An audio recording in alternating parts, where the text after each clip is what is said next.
So I read an interesting quote from Jack Nicklaus about, somebody asked him, how do you putt? He said, I attend to the swinging of the club head, just like I do on all my shots. So, attend to the swinging of the club head. So I interpreted that as, he understands that this has sort of its own inherent swinging motion, and what you have to do is learn how to be in sync with that, right? You don't create it, you become in sync with it, really. You just set it in motion. If you need a bigger shot, you set it in motion a little bigger. If you need a very small shot, it's still the same timing, right? And then it wasn't just putting then, right? That's all his shots. So that made me think, well, so then a chip should be the same thing, right? And in fact, if you look at what a good chipper like Seve Ballesteros did, from what I understand, he sort of set it in motion, let it drop a little bit, so stayed with its own pendulum motion, and then he just turned with it. So this is a good way to practice how to attend to the club head, and also have what that means essentially is good timing, right? You're in sync. So a good chip is just, if you say, well, I know that's 10 yards, right? So you go back just that much, turn through it, that's your 10-yard chip. So the only way to do that is to be entirely in sync with the inherent timing of the club.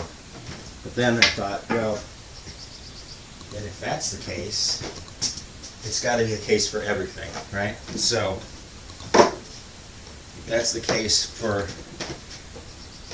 a little swing, then a big swing is still the same. A full swing with iron, still feeling that's the inherent timing of this club.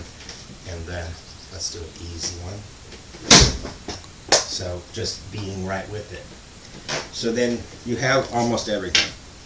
So now all you need is to add some power, right? And so when you add power by then using your lower body and acting as if you're moving a heavy object, that's the effective way to add power. So that's what I built this for. So this is, now you're feeling what it's like to move something using your big muscles, right? Which you don't need to do with just the club, but it's a way to add power. So if this is just the swinging, right? If I want to add power, I just ramp up this action. Shift, break, and go through it, right? So that's pretty much the whole thing there. So now, take this. I'm going to feel the inherent timing of it before I take the shot, so I can feel that that's in sync, right? And now if I want to add power to that, I'm going to do a little bit of aggressive lower body moving with that. Okay, so now I'm going to take that, and there's a full swing. So, lesson to be learned. If you want to feel that, start with this little feeling. What is it like to be in sync with the tempo of the club?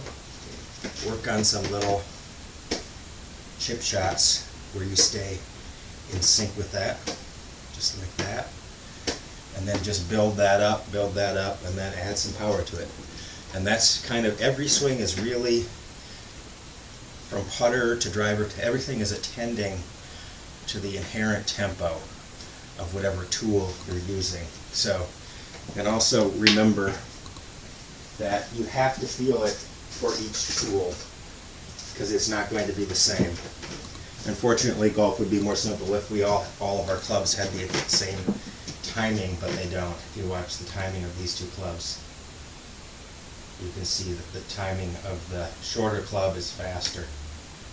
So when you pick up your driver, this is why people have trouble with their driver. It's all the other clubs are pretty close, and then there's a big jump for the driver. It's got a much slower timing.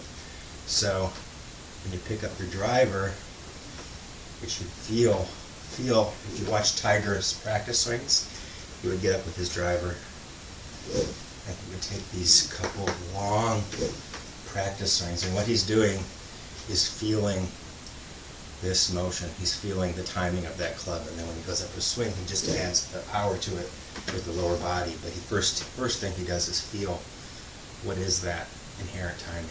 So, good thing to do when you're out on the course. Each club you pick up, kind of feel what it wants to do, and then respond to that.